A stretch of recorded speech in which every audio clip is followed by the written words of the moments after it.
نحمده ونصلي على رسوله الكريم أما بعد فأعوذ بالله السميع العليم من الشيطان الرجيم بسم الله الرحمن الرحيم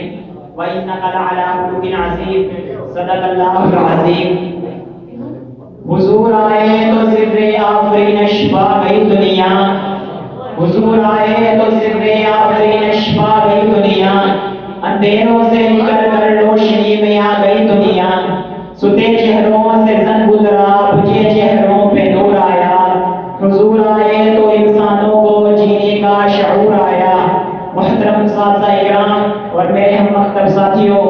آج مجھے اس موضوع پر نعت کشائی کرنے کا موقع ملا ہے، وہ بڑا ہی افضل اعلیٰ والا ہے جو کہ سیرت مصطفیٰ صلی اللہ علیہ وآلہ وسلم کے عنوان سے معنون ہے۔ حضرات، آپ کو معلوم ہے کہ ہر شخص کی زندگی کے 3 ادوار ہوا کرتے ہیں: بچپن، جوانی، بڑھاپا، اور یہ بھی سیرت نگاروں، مقرروں، خطیبوں، دانشوروں اور ادیبوں کا اصول ہے کہ جب کسی شخصیت کی سوانح لکھی جاتی ہے یا بیان کی جاتی ہے تو اس کا آغاز بچپن سے کیا جاتا ہے اور بڑھاپے پر ختم کیا جاتا ہے،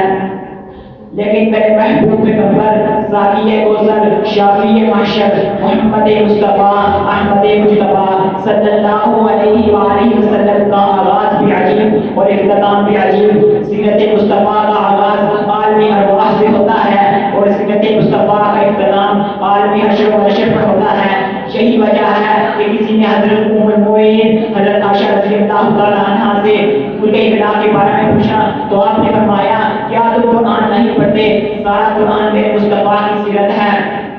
حضرات، ایک سیرت وہ ہے جو انبیاء بیان کرتے ہیں، ایک سیرت وہ ہے جو اولیاء بیان کرتے ہیں، ایک سیرت وہ ہے جو اصفیاء اور اتقیاء بیان کرتے ہیں، ایک سیرت وہ ہے جو عالم اور خطیب بیان کرتے ہیں، ایک سیرت وہ ہے جو عالم اور خطیب بیان کرتے ہیں، ایک سیرت وہ ہے جو پھر کتب بیان کرتے ہیں۔ حضرات، ایک سیرت پاک وہ ہے جس کو عرش والا خود اپنی زبان مبارک سے بیان فرماتا ہے۔ ہماری زبان میں کیا تاثیر ہے؟ تاثیر قرآن میں ہے۔ قرآن میں جب حضور کے روح انور کا ذکر آیا تو قرآن نے کل رات تکلف وحی کا کہا، جب حضور کے رخسار کا ذکر آیا تو قرآن نے بدلوہا کہا، جب حضور کی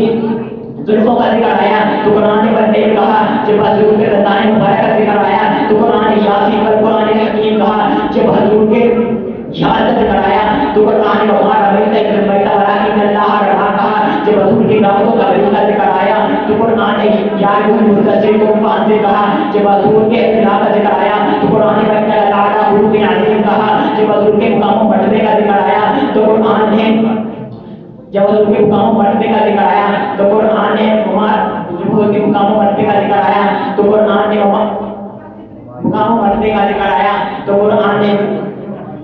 وما ينطق عن الهوى کہا، جب حضور کے اخلاق عثمان کا ذکر آیا تو قرآن نے کہا لکم فی رسول اللہ اسوۃ حسنہ کہا۔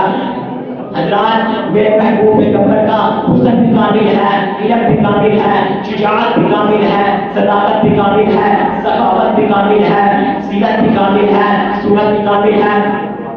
میں تو کہتا ہوں جیسے میرے محبوب پیغمبر ساقی کوثر شافی محشر محمد مصطفیٰ احمد مجتبیٰ صلی اللہ علیہ وآلہ وسلم کی سیرت کو اقوام عالم پڑھتے جائیں گے اور ویسے ایسے ان کی تعریف کرنے پر مجبور ہوتے جائیں گے۔ آخر میں بس یہی کہوں گا،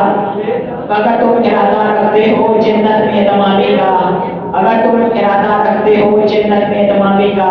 گلے میں پہن لو کرتا محمد کی غلامی کا۔ وما توفیق الا باللہ۔